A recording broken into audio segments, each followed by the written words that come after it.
마태복음 26장 47절부터 75절의 말씀 가지고 무너지는 믿음, 붙들리는 은혜라는 제목으로 하나님의 말씀 선포하도록 하겠습니다. 무너지는 믿음, 붙들리는 은혜. 한번 따라해 보겠습니다. 무너지는 믿음, 붙들리는 은혜. 오늘 본문에는 중요한 두 사람이 등장합니다. 하나는 예수를 판 유다고, 하나는 예수를 부인한 베드로입니다. 근데 예수를 판 유다는, 여러분, 둘 다 배신자예요, 배신자예요? 예수님이 뒤통수가 나만 할 일이 없어. 제자들 뿐만 아니라 우리도 뒤통수를 치니까 예수님이 뒤통수가 없다는 얘기가 있어요. 오늘 둘 다 배신하는데 결과가 달라요. 유다는 해결하지 못한 죽음으로 그걸 끝내고, 베드로가 능력이 있어서가 아니라 주께서 그를 사랑하시는 은혜 붙잡고 일어서는 사람 됩니다. 한 사람은 무너짐으로 끝냈고, 한 사람은 무너졌으나 다시 일어났습니다. 저와 여러분, 우리의 믿음이 무너질 때 있어요, 없어요? 네, 우리의 믿음은 여전히 연약하기 때문에 무너지는 믿음, 그러나 다시 일어설 수 있는 붙들리는 은혜가 있기를 간절히 바랍니다. 제가 목이 안 좋아가지고 여러분들이 이해를 하시면 좋을 것 같아요. 제가 어제 아침에 새벽 기도 하려고 일어났는데 목이 굉장히 따끔따끔하더라고요. 근데 원래는 이제 하면은 목소리가 잘 나오고 이러거든요. 근데 이번에는 조금 쉽게 제 맘 같지 않아요. 그래서 제가 이런 걸로 병원을 한 번도 안 가는데 제 아내가 병원을 한번 가보래요. 그래서 어제도 안 갔는데 뭘 가냐 그랬더니 그래도 한번 가보래요. 그랬더니 오늘 여기 앞에 이비인후과를 갔다 왔어요. 그랬더니 이비인후과 의사 선생님이 뭐라 하냐면 말을 많이 하세요? 그러는 거예요. 뭐라고 대답하길 조금 하는데요. 말을 자제하시고 물을 많이 드시래요. 나 좀 있으면 설교해야 되는데. 네, 그래서 약 받아갖고 나왔습니다. 그냥. 네, 무너지는 믿음, 붙들리는 은혜 한번 따라해 보겠습니다. 첫 번째, 믿음을 무너뜨리는 유다. 사실 이 유다의 배신이 유다뿐만 아니라 우리의 믿음도 무너뜨려요. 유다는 12명, 그러니까 소위 말하는 12제자 중에 한 사람이었어요. 그 12제자 중에 한 사람이었던 유다의 이야기가 이 마태복음과 마가복음과 누가복음과 요한복음을 넘어서 어디에도 나오냐면 사도행전의 1장에서도 뭐라고 이야기하냐면 예수님의 제자를 다시 뽑죠. 다시 뽑을 때도 또 왜 다시 뽑는지를 이야기하려고 이 얘기가 또 나오는 거 아닙니까? 오늘 본문 보면 47절에 보겠습니다. 47절 시작. 말씀하실 때 12 중에 하나인 유다가 왔는데 대제사장들과 백성의 장로들에게서 파송된 큰 무리가 칼과 몽치를 가지고 그와 함께, 무리와 함께 왔어요. 근데 한 사람 잡으려고 여러 명이 왔어요. 어느 정도로 왔냐면 유다가 예수님 알려주려고 왔고 대제사장들이 같이 왔어요. 아니, 사실 대제사장은 명령만 하면 되는 사람 아니에요? 근데 대제사장들이 누구 잡으러 지금 왔어요? 그리고 장로들도 오고 파송된 큰 무리가 칼과 몽치를 가지고 그와 함께 하였더라 그래요. 그래서 48절에 보면 예수를 파는 자가 그들에게 군호를 짜 이르되 내가 입맞추는 자가 그이니 그를 잡. 아니 한 사람 잡겠다고 군대 진영을 짜갖고 나왔다는 거예요. 한 사람 잡으려고. 근데 여러분 생각을 해보세요. 입맞춤은 원래 사랑의 입맞춤 아닙니까? 야곱이 누구를 너무 사랑해서 입맞춰요? 에? 레아를 사랑해서 입맞춰요? 라헬을 사랑해서 입맞춰요? 라헬을 사랑해서 입맞춰요. 창세기 보면. 그리고 사무엘이 사울에게 입맞춰요. 그때 사울에게 입맞춘다라는 건 대제사장적 권위를 가지고 누구의 권위를 부여하는 거예요? 사울에게 권위를 부여하는 거예요. 그리고 우리가 아는 대로 바울의 서신의 끝에 대부분 무슨 단어가 나오냐면 사랑의 입맞춤으로 너희에게 문안한다라는 이야기가 나와요. 그게 무슨 말이에요? 너는 나와의 믿음의 형제됨을 인정한다라는 이야기예요. 근데 오늘의 입맞춤은 성경에서 진짜 별로 좋지 않은 입맞춤. 원래는 내가 그 사람과 여러분 입맞추는 거랑 악수하는 거는 똑같은 뜻 아닙니까? 여러분 우리가 악수한다라는 건 옛날에 악수 왜 해요? 내게 아무런 무기가 없다. 내가 너와 친구가 되기를 원한다라는 뜻 아닙니까?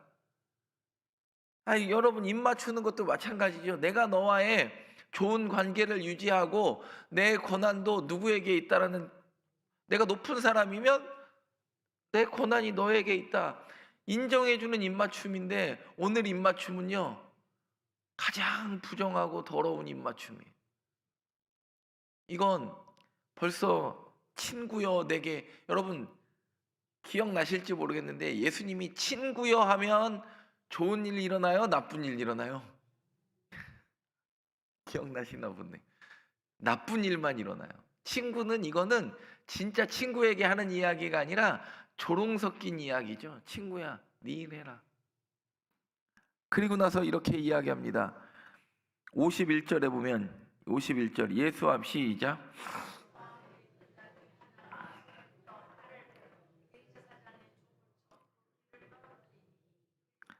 여러분 이 칼이 무슨 칼입니까? 이 나중에 이제 다른 복음서에 보면 요 지금은 누가 했는지 나와요 안 나와요? 근데 누가복음에 보면 베드로가 했다고 나와요. 여러분 이거 교재 괜히 비교해 놓은 거 아니에요. 나중에 집에 가서 좀 보세요. 저기 여러분 잘 보세요. 베드로가요. 근데 마태복음은 이런 일들에 지금 사람의 이야기를 정확하게 기록해요 안 해요? 마리아가 원래 향유를 부었다고 누가복음은 기억하죠. 요한복음도 기록하지만 마태복음은 한 여인이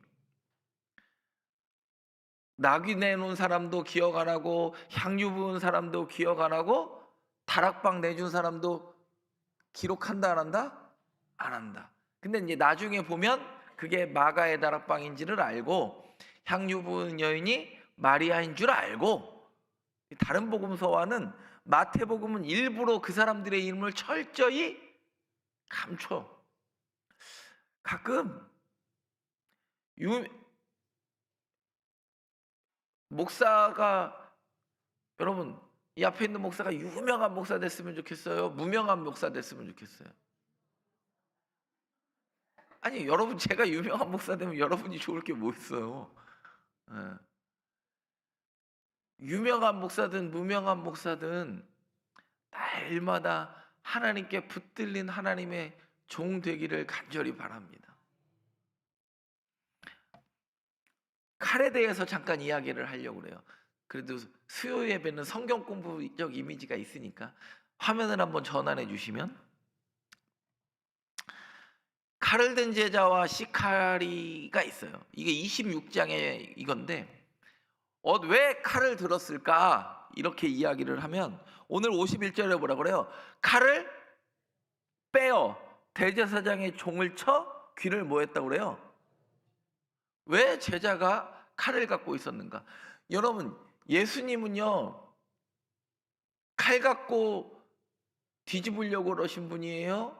자기를 희생해서 십자가를 지시려고 한 분이에요. 근데 제자는 뭐 하고 있어요 지금? 칼 들고 이거나. 원래 이 마카이라, 글라우디오 이런 거, 원래 로마는 이런 칼을 들고서 전쟁에 승했죠. 원래 페르시아랑 그리스는요 긴 창, 팔랑크스 같은 긴 창을 들고 전쟁을 했어요. 근데 로마가 단기전, 이 근접전에 능할 수 있었던 건 칼이 20에서 30cm로 짧았어. 그래서 이거를 팍 찌르고 뛰고 막, 그러니까 굉장히 스피드하게 전쟁이, 그래가지고 이제 지중해 패권을 장악한 거 아닙니까? 근데 지금 이 글라우디오 마카리우스 같은 이 칼을 이야기하는 거 아니에요. 지금 베드로가 들었던, 오늘 본문 보면 어떤 한 제자가 들었던 이 칼은 시카라는 칼이에요. 시카. 여러분 시칼이라고 들어봤어요? 시칼이? 아니 시칼 말고, 시칼이 말고 시칼이. 네, 시칼 말고 시칼이. 시칼이는 뭐냐면 그 요세푸스에 의하면 시카리들이 군중 속에서, 그러니까 쉽게 얘기해서 몸에 칼을 차고 다녀가지고 항상 칼을 숨기고 다니니까 누가 찔렀는지 몰라요. 이게 조용한 암살자라는 뜻도 있거든요. 암살자. 그래서 원래 시카리의 칼들은 이렇게 생겼어. 그러면 시카리가 성경에 나올까요? 안 나올까요?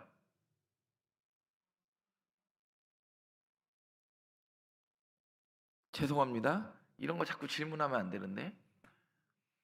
셀로딘 시몬 있죠? 셀로 땅 시몬. 예수님의 제자 중에 셀로진 시몬이라는 사람이 있어요. 열심당이에요. 이 열심당원 중에 더, 열심당은 지금으로 말하면 좌파일까요? 우파일까요? 바꿔 이야기하면 그때 당시에 우파는 다 대제사장이랑, 그때 당시에 우파는 로마에 붙어 있는 사람이 그때 당시 우파였을 거 아니에요. 로마의 힘을 힘입어 대제사장과 사두개인들과 몇몇의 바리새인들과 장로들과 이 사람들이고, 이 셀롯 땅은 누구냐면 완전 좌파야. 이걸 다 뒤집어 엎어야 된다고 하는 사람들이 셀롯 땅인데, 그러니까 예루살렘에 살아요? 대부분 갈릴리에 살아요? 그렇죠. 로마의 눈에 잘 안 보이는 갈릴리에 살아. 그래서 항상 갈릴리는 뭐 여러 가지 이유가 있지만 선한 것이 난대요, 못 난대요? 그렇죠. 뭐 유대 지파였는데 유대 땅 버리고 갈릴리에 가서 산 것도 부정하고, 이런 사람들과 섞여 사니까.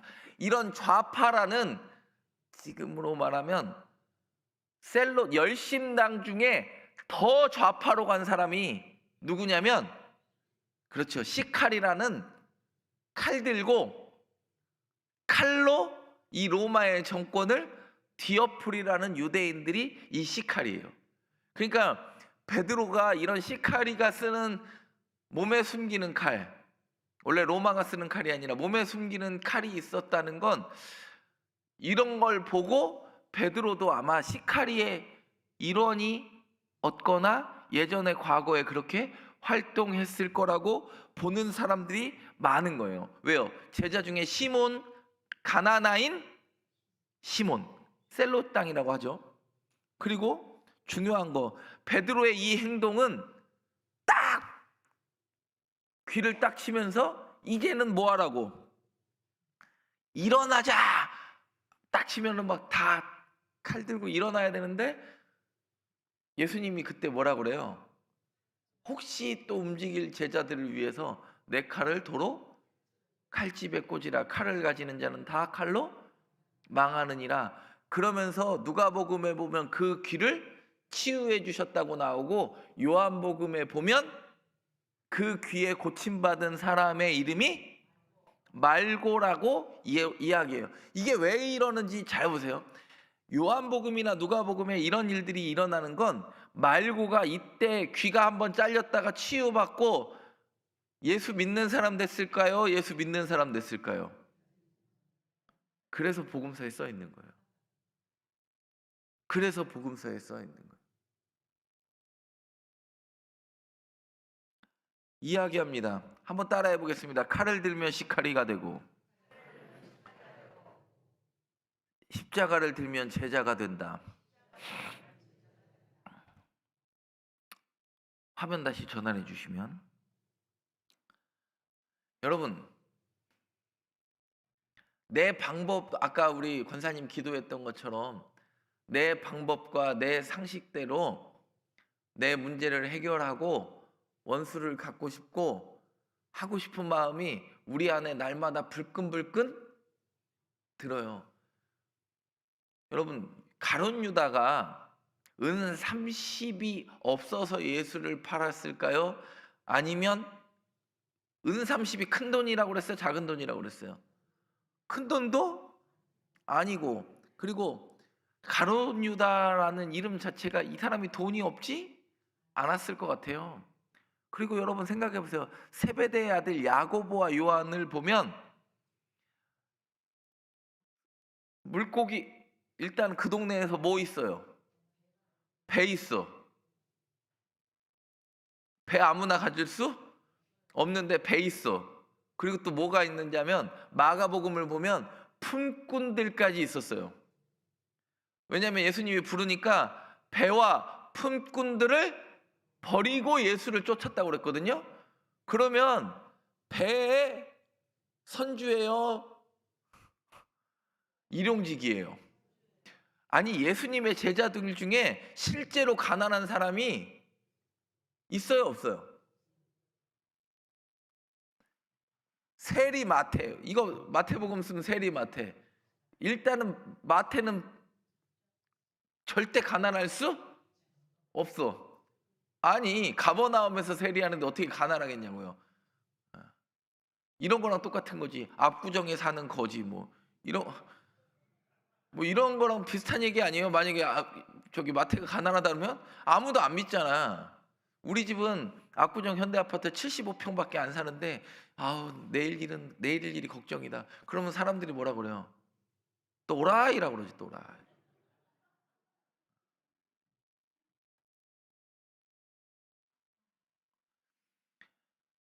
야고보와 요한도요 가난하지 않았어요. 뭐 유다도 마찬가지였고, 물론 상황적 어려움은 있었겠지만 벳세다에 고향을 두었던 베드로가 얼마나 가난했을까요? 가난할 수가 없었겠죠. 가버나움에서 자기가 그렇게 활동을 하는데 어떻게 가난할 수 있었겠어요? 중요한 사실 하나는 오늘 보면 이렇게 이야기합니다. 55절에 보세요. 55절. 그때 예수께서 시작 무리에게 말씀하시되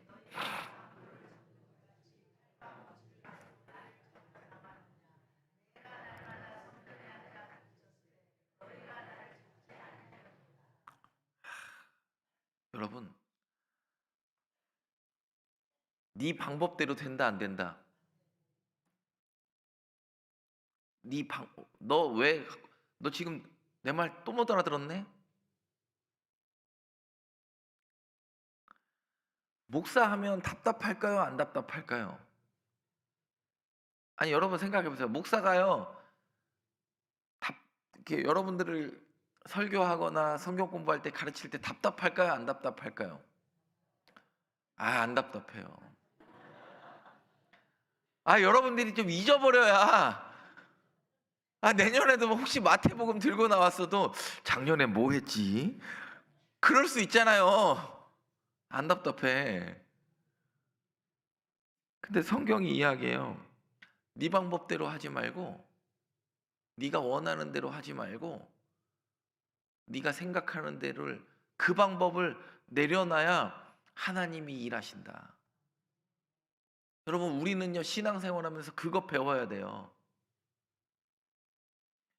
믿음을 스스로 무너뜨리는 그 유다의 배신 앞에 아우 인간아 너는 제자로 살면서 그것도 12명 안에 들었으면서 왜 그렇게 살았느냐라고 이야기해요 안 해요?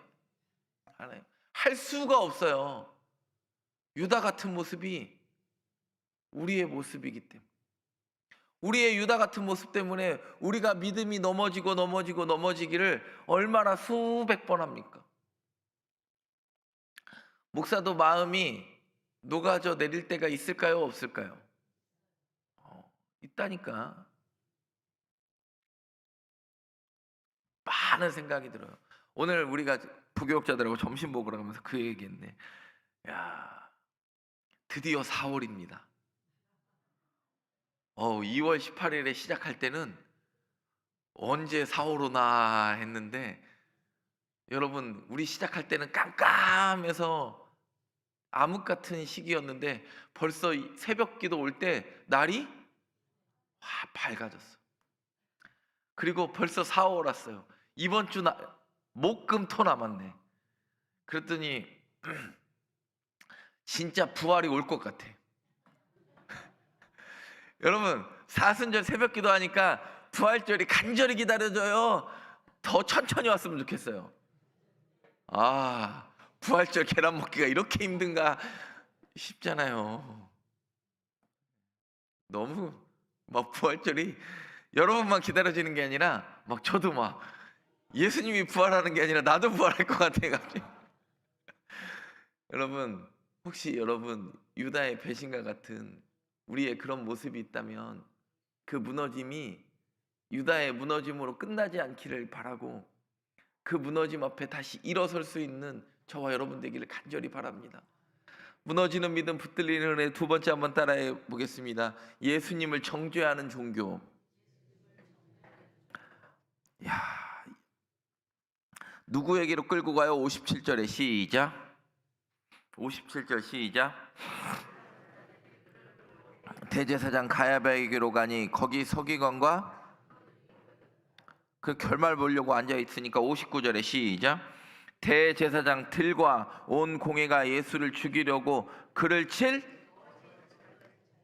거짓 증거를 찾음에 이유 있어서 죽었다 없어서 죽었다 없어서 십자가 지셨다. 60절에 시작.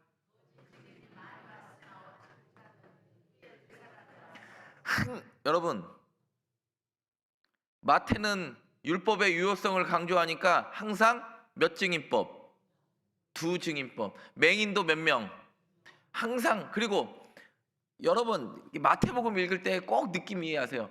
대제사장이 단수로 쓰이지 않고 원래 단수죠 무조건.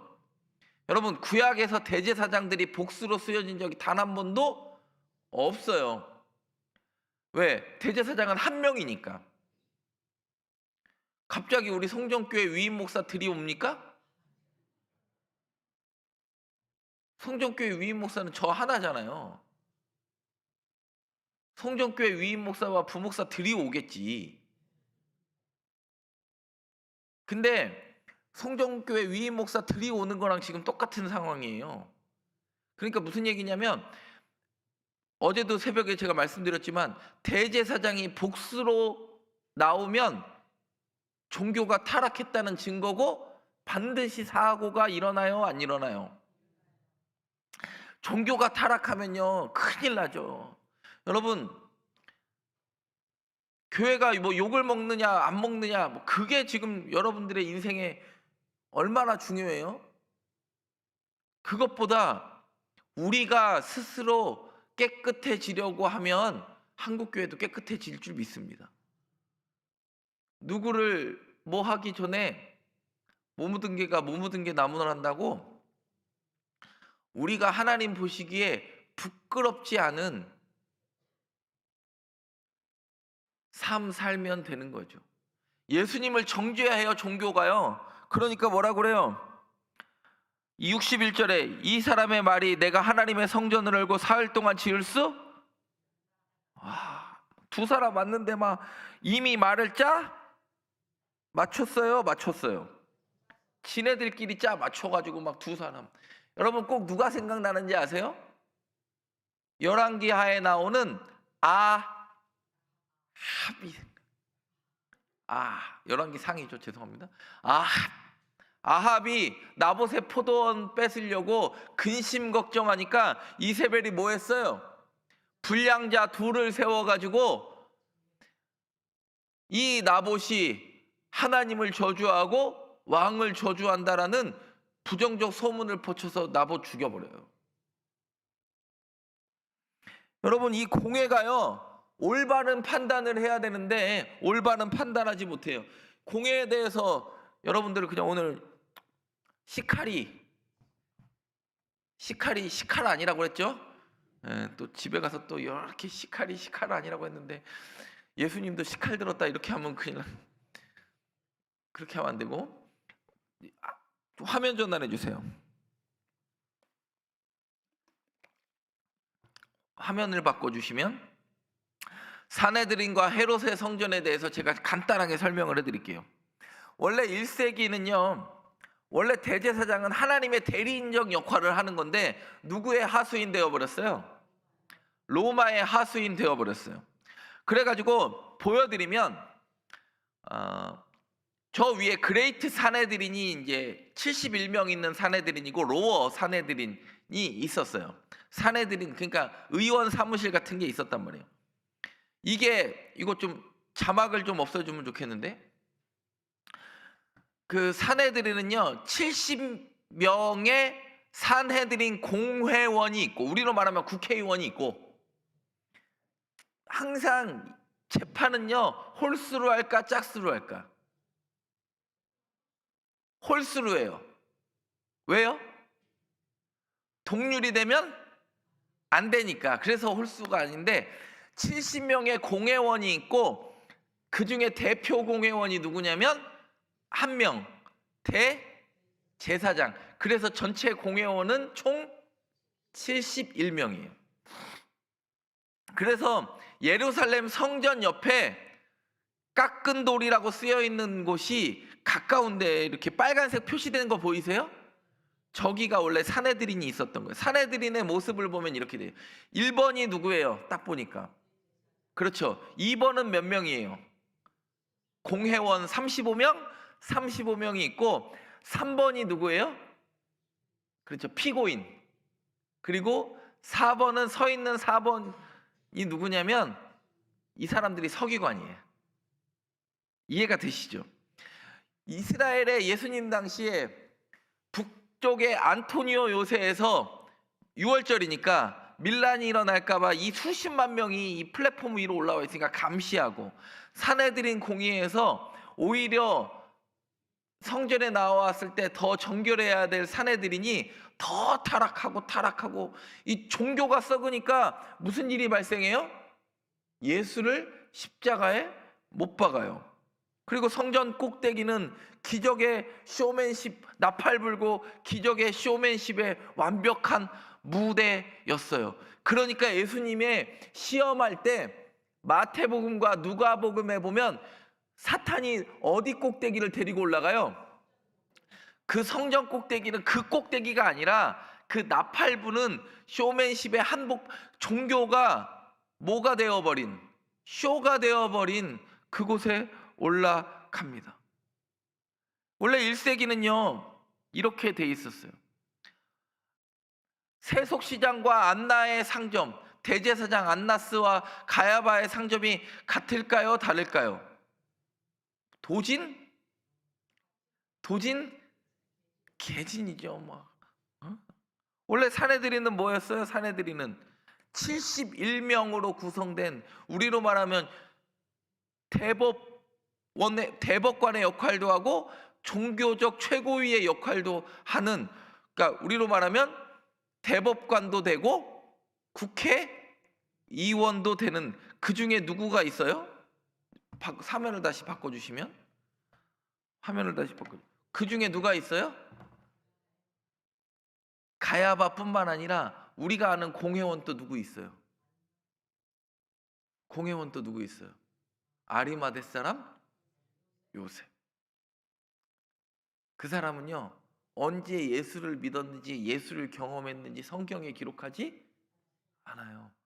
근데 그 공회원 중에 한 명이 예수의 죽음을 준비하는 사람, 자기의 무덤을 준비하는 사람인데요.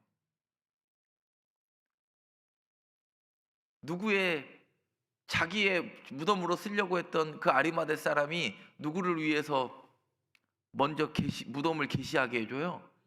예. 이거 진짜 옛날 방식에서는 있을 수도 60 그랬더니 뭐라 그럽니까? 65절에 보세요. 65절에 시작.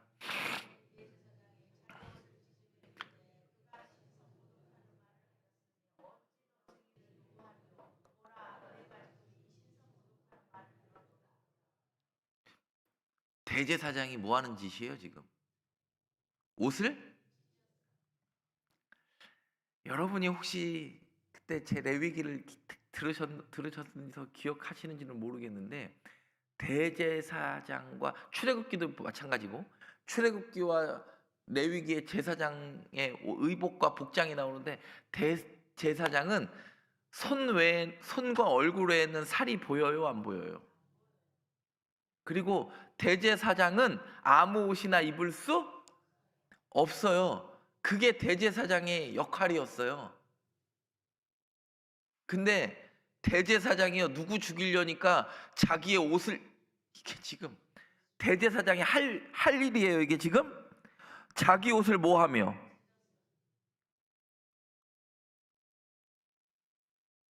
그리고 나서요, 대제사장이 67절에 뭐 하는지 아세요? 예수의 얼굴에 주먹으로 치고, 어떤 사람은 이게 지금 뭐 하는 짓이에요? 사형이, 이게 자기 대제사장은요, 칼도 대면 안 돼요. 문신하면 안 되고, 특히 대제사장은 자기 가족이 죽어도 가면 안 돼요. 직계 가족이 죽어도 대제사장만은 슬퍼해도, 근데 누구 죽이려니까, 예수 죽이려니까 자기 옷을 찢고, 이게 여러분, 종교가 타락하면요, 누구를 죽여요? 예수를 정죄하고 죽여버려요. 아무 흠도 없고 죄도 없고, 오히려 그 대제사장이 하나님의 말씀만 온전히 믿었다면 그분이 오셨음을 가장 먼저 알아봐야 될 사람이 죽이는데, 옷을, 이게 뭐하는 시츄에이션입니까? 저와 우리 성정교회는 날마다 예수를 십자가에 못 박는 사람 아니라 부활의 기쁨을 이 땅에 증거하는 자로 서기를 간절히 바랍니다. 하나님이 원하시는 존재의 목적이 날마다 뚜렷이 보이는 교회 되기를 간절히 바랍니다. 여러분, 얼마나 이게 지금 자세히 꼼꼼히 읽어보세요. 얼마나 큰 사고 치는 거예요, 이게 지금. 대제사장이 하지 않았지만 지금 골라서. 그리고 원래 밉상은 뭘 해도, 저희 동네 표현으로 의하면 밑갈머리 시럽다라는 말이 있어요. 무슨 말이냐면, 뭘 해도 꼴 보기가 싫다.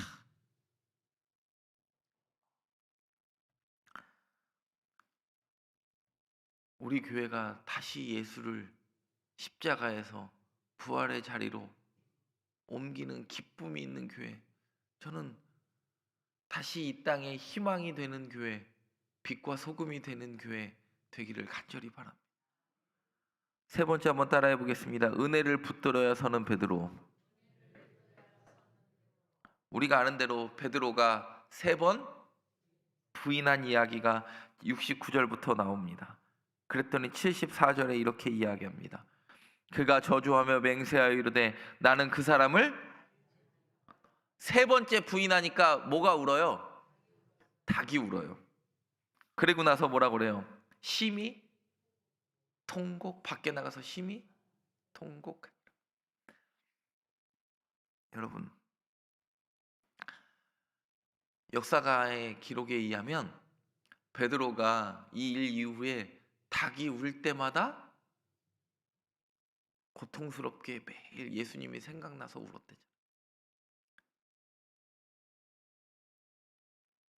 우리의 믿음이 무너집니다. 근데 믿음을 무너뜨리는 유다의 배신에 우리가 그 모습에 머무르지 않고, 종교적 타락에 그냥 비방자로 머무르지 않고, 우리는 그거를 새롭게 할 수 있는 힘을, 나는 없지만 저와 여러분에게 성령의 능력으로 그거 감당할 힘 주신 줄 믿습니다. 그리고 뭐라 그래요? 은혜 붙들고 다시 서요. 이게 유다와의 가장 큰 차이죠. 유다는 거기서 그냥 무너져 내렸어요. 근데 우리의 연약한 믿음 앞에 다시 베드로는 붙잡고 일어서요. 예수의 이름으로 나는 일어서리라. 주가 주신 능력으로 나는 일어서리라. 원수가 날 향해 와도 쓰러지지 않으리. 주가 주신 능력으로 일어서리. 저와 여러분, 무슨 힘이 있습니까? 그때 베드로한테 예수님이, 갈릴리로 간 베드로한테 뭐라 그래요? 베드로야, 베드로야, 아침 먹자 그래요. 그래서 내가 우리 청소년들하고 청년들 아침 사준 거예요. 네. 아침 먹자 그러지 예수님이요, 점심 먹자 얘기는 한 번도 안 해. 그리고 원래 점심은 그때 말 그대로 점만 찍는 거니까. 여러분, 예수님은요, 아침 조식 아니면 석식이야. 오병이요, 이미 다 깜깜해졌다고 그랬어요? 깜깜해졌다고 그랬어요. 그리고 최후에만 참 저녁에 먹어요, 저녁에 먹어요. 예수님 식사하는 거 보세요. 아침 아니면 저녁에, 점심은 없어. 근데요, 보세요. 닭이 울으니까요, 심히 통곡합니다. 우리는요, 유다는요, 그 은혜를요, 놓쳤어요. 친구요, 내 할 일을 하라 할 때 주님 그때 입 맞출 것이 아니라,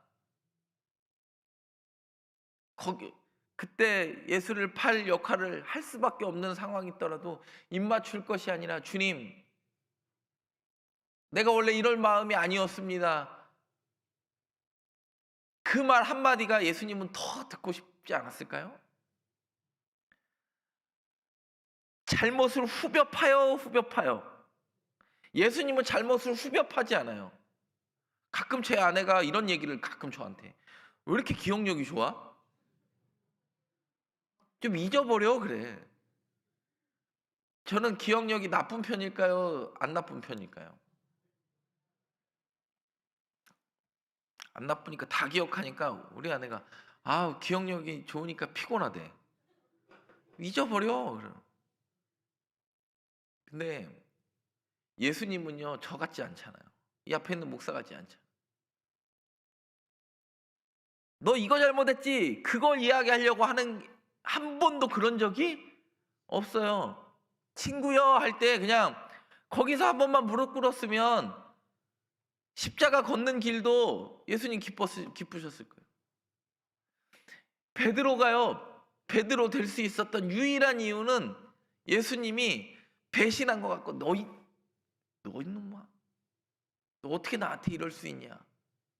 내가 뒤통수가 따가워서 견딜 수가 없었다 이야기한 게 아니라, 야, 너 나 3번 부인하느라고 너무 힘들었지? 아침 먹자. 너 나 사랑하냐? 근데 또 예수님이 곤조는 있으셔. 3번 부인하니까 몇 번 물어봐요? 3번 물어봐. 3번 자니까 몇 번 깨워요? 3번 깨워요. 신앙 고백하니까 십자가를 질 걸 몇 번이나 이야기해요? 이해할 때까지. 근데 예수님이요, 너 왜 나 부인했어? 어떻게 나한테 그럴 수 있어? 한 번도 그러지 않아요. 여러분, 그게 은혜예요. 저와 여러분, 죄의식에 사로잡혀 계시지 마시고, 예수님은요, 여러분의 너 왜 이런 죄를 지었어? 막 죄의식을 파고드는 분이 아니라, 죄의식에서 놓여 은혜로 말미암아 자유케 하시는 하나님을 경험하는 게 예수님이 가장 바라시는 일 아닙니까? 은혜를 붙들어 섰던 베드로처럼 저와 여러분, 내 무너진 믿음에 왜 내가 믿음을 무너뜨렸을까? 왜 내가 그렇게 살았을까? 여러분, 그런 죄의식에 사로잡혀 계시지 마시고 지금 현재 내가 주 예수를 은혜로 붙잡고 일어설 수 있는가? 그 은혜 붙잡고 일어서는가? 그거 하나 붙잡고 저와 여러분이 서는 은혜가 있기를 간절히 바랍니다. 내 무너진 상황적 믿음을 보지 말고 여전히 나를 붙잡아 주시는 은혜 붙잡고 일어서는 저와 여러분 되기를 간절히 바랍니다. 기도하겠습니다. 하나님, 믿음은 지키는 것이 아니라 은혜 안에 붙들려 있는 것임을 깨닫습니다. 우리는 쉽게 무너지고 쉽게 흔들렸던 존재임을 고백합니다. 베드로처럼 넘어져도 다시 일어나게 하시고 은혜로 말미암아 붙들려 사는 삶 살게 하여 주옵소서. 예수님의 이름으로 기도드립니다. 아멘.